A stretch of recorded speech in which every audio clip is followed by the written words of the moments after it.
The damage can be seen for miles, and behind all of this charred landscape, there is one recurring claim that this fire didn't have to be so big. In fact, many are claiming that state fire crews, specifically from DNR, ignored this fire when it was small and allowed it to grow so big that it burned many of their homes to the ground. Tonight, I'm taking those claims directly to the top, to the DNR's Commissioner of Public Lands, to ask what went wrong. It was a wildfire like Washington has never seen before. It was a literal firestorm that burned through nearly 400 square miles, from Twisp to Methow to Brewster. In Pateros, entire neighborhoods were reduced to ash overnight. We'll never ever be able to replace what we had. And almost immediately after the flames died down, criticism began popping up of how DNR firefighting crews could have stopped the fire before it got so big. This was a man-caused disaster from the beginning all the way through. Kim Maltus and his wife lost their home and everything in it near Twisp, plus several cars and pieces of heavy machinery. Millions. But that, he says, isn't even the worst part. She kept telling me they're not coming, nobody will come, nobody will help. Kim tells me he first saw the flames when they were small, the morning of July 17th. And it was a backing fire. It was just creeping down the hill. He says all day a team of DNR and contract fire crews sat parked in his field down the street, watching the flames but not putting them out, until finally it reached his dry hay and exploded, jumping the highway and coming for his house. Maybe around 5 o'clock. About that time, the wind shifted. And then I knew these guys aren't going to do anything. It's over. Within minutes, it was an inferno. Kim remembers turning his team of sled dogs loose, hoping for the best, as flames towered all around him, reaching into the treetops up to 300 feet high. Just got down on my hands and knees, and I crawled over and found the Jeep, and I got in, and I could breathe then. And I thought, well, I got to get out of here. And I got out. And I got to the road, and I got up, and all those people were sitting in that field. There must have been 6, 7 engines, a cat, were sitting in that field. I was mad. I was just mad. It was unbelievable. Did you go and confront them? Oh yeah, I went over there, and I laid into them a little bit, and then I thought, well, here it comes. You know, I don't have time. I got to save this place. The fire was still moving toward his mother's old home, the house where he grew up. And I was, come on, to those engines, and they just sat there. But Kim kept fighting. Well, I still had water, so I hooked some hoses together, and I got down in here, and I stopped it. By yourself? By myself. It's a story so shocking, it seems truly unbelievable. Except, he's not the only one. Oh, I talked to a lot of them up there, and they said, no, we can't fight these fires. Well, they came in, and they were there a half an hour and left. He sat there all day and did nothing. Nothing? Nothing. Celia Campbell lost her entire home and her daughter's home. Both sat on family property they've had for generations. She also tells me DNR fire crews were parked down her driveway all day as the flames closed in. And there was never anything dropped on it. Nobody ever attempted to stop it or a thing. Our responsibility is to fight the fire on the wildland and obviously try and keep it from reaching the structures. But we're not responsible for putting out house fires. So if a DNR crew saw a fire that was burning a house, would they not act? They would act as much as they could to keep the fire from reaching the home. And if it was too dangerous to approach the home, they may not approach the home. DNR Commissioner of Public Lands Peter Goldmark insists hot, dry conditions fed the fire and that nothing could have stopped it. There was a large National Guard helicopter there with over 1,000 gallons of water in its bucket.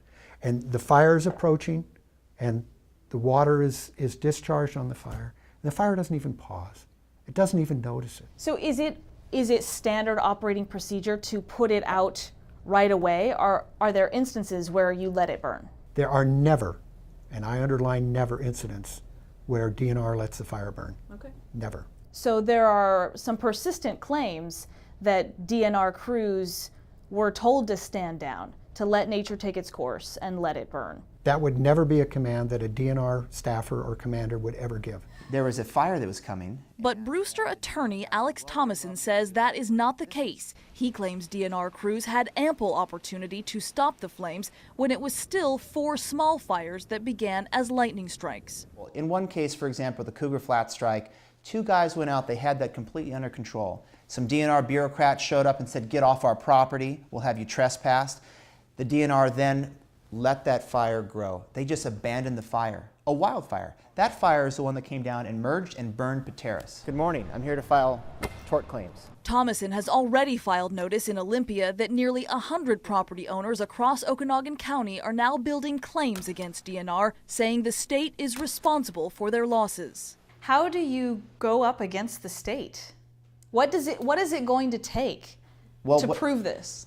What it's going to take is just people to tell their stories. The evidence speaks very clearly that you had firefighters that wanted to fight, that were requesting permission, and you had bureaucrats that said they couldn't. When the fire first started, it wasn't some secret. It was called in by lots of people. Forest Service smoke jumpers flew over several fires. They radioed down. They asked for permission to jump. The DNR said no. What about the people who say there were smoke jumpers, for example, who saw the lightning strike when it was smaller, before it blew up into a big giant fire, and had asked permission to jump on it and put it out, and they were told no? So I'm not sure what the exact, I've heard that story before, but it's important to understand that DNR does not control the Forest Service smoke jumpers.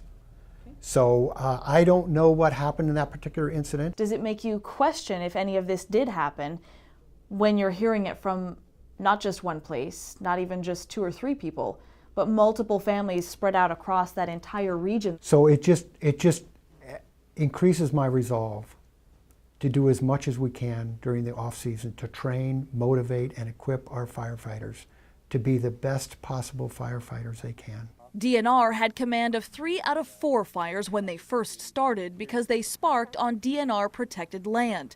A multi-agency Type 2 incident management team didn't take over until almost 3 days later.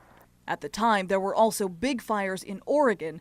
Goldmark tells me DNR didn't have enough manpower or equipment in that first critical 24 hours. We had orders from our incident commanders for resources they couldn't find. What would have made the difference?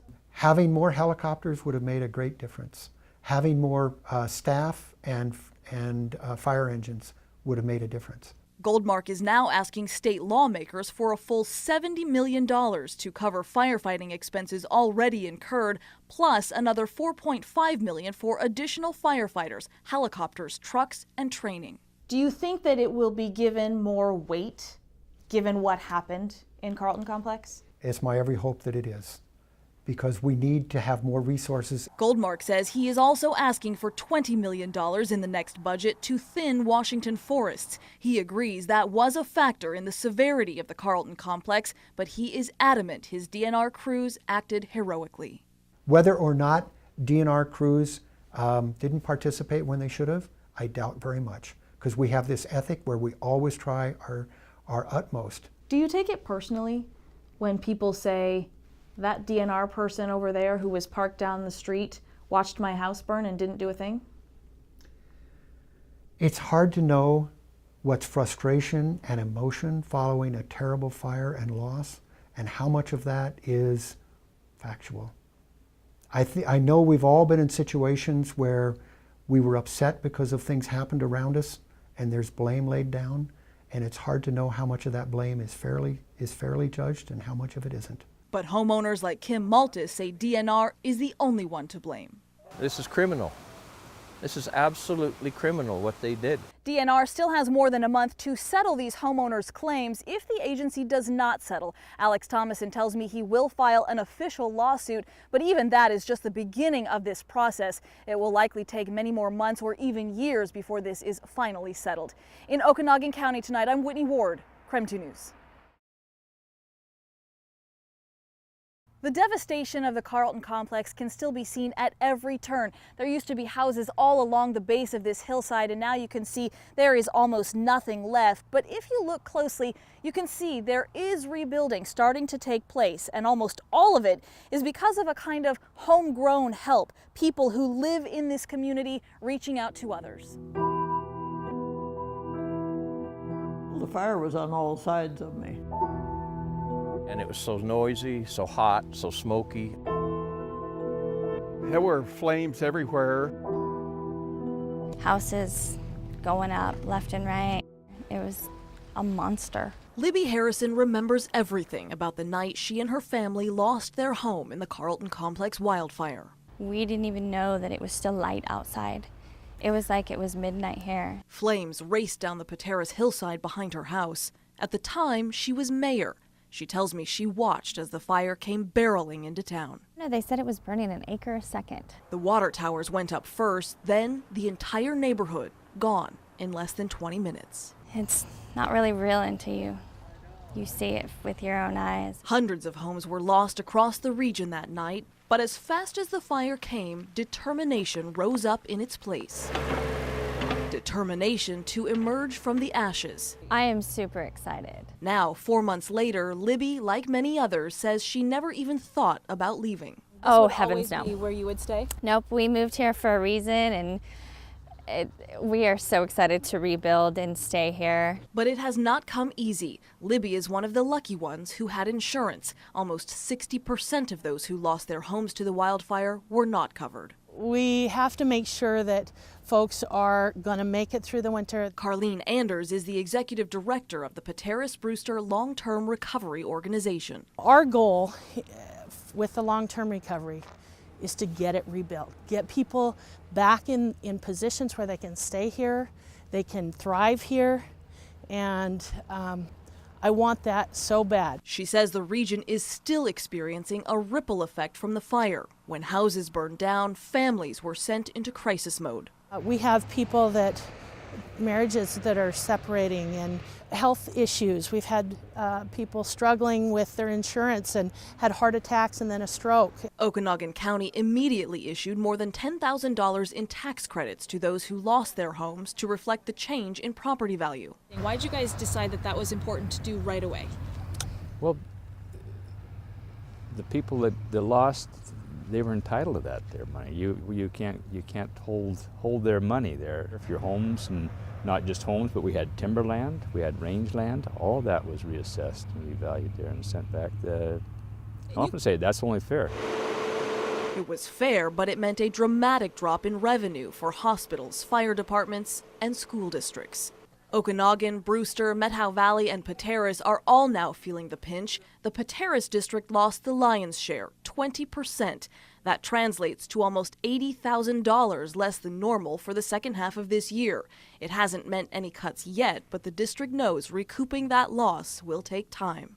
The State Office of the Superintendent of Public Instruction did provide $1.5 million in emergency funding to repair damages after the fire for things like a roof replacement, HVAC system upgrades, and smoke cleanup. Starting in January, the county will start reassessing homes that are being rebuilt, but the tax rate for everyone will likely increase just to make up for the shortfall. I mean, so much infrastructure, so much property, so much land damage that still isn't usable. What do you do? You know, and that's going to be a piece-by-piece assessment there.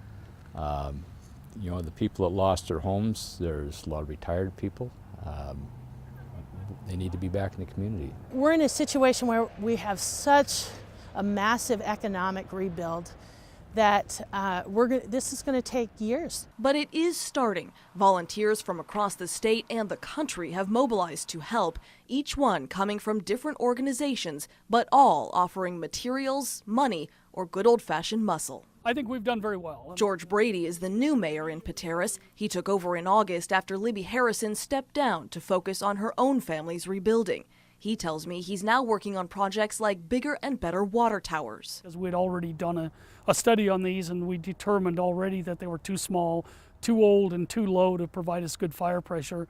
And when the fire came along, it showed the study was 100% correct. But Okanagan County is one of the poorest in the state. Even those who can afford to rebuild are running into roadblocks. I've talked to a number of developers who want to build housing, but if they build housing, the costs are so high that they can't then offer low income rentals. Brady is now asking the state to consider subsidizing part of the new construction price tag. But many are realizing it's not the government coming to their rescue. It's neighbors and families taking care of each other. Richard Whipple has been living in a tent while helping clear his cousin's property. Did you get cold and wet? I got power. All I need is a HD TV. He wasn't there the night of the fire. All the highways were closed, and I felt helpless. But his cousin Lewis battled the flames with his brothers. Oh, I've never seen anything like that, especially you see a whirlwind go up, a flame, and it would just arc through the air and then touch down. 3 of their family members ended up losing their home to the Carlton Complex. And everyone is rebuilding in the very same place.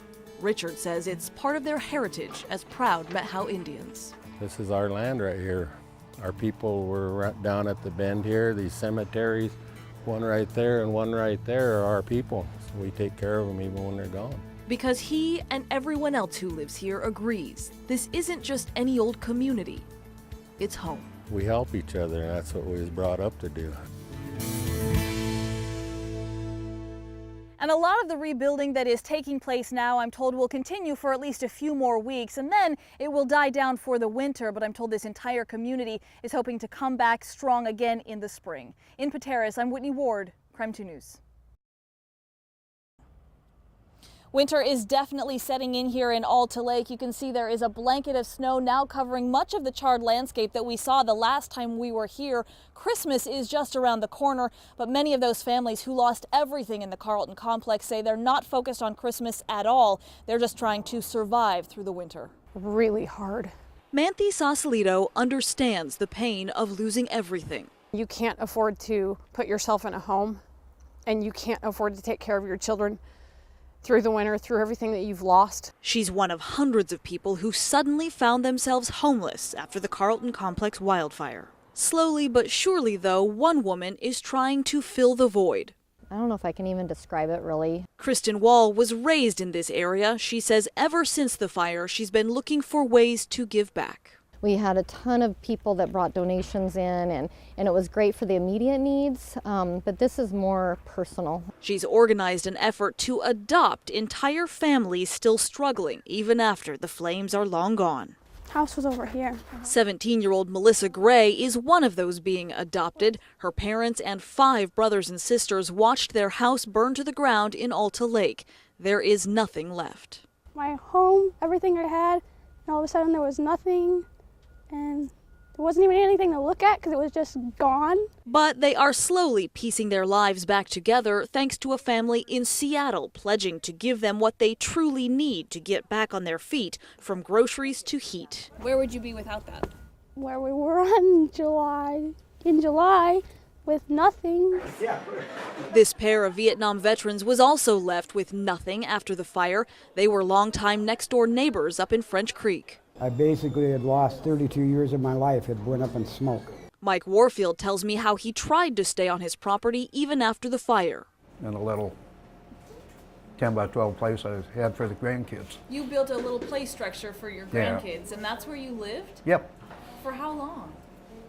Well, until the first snow.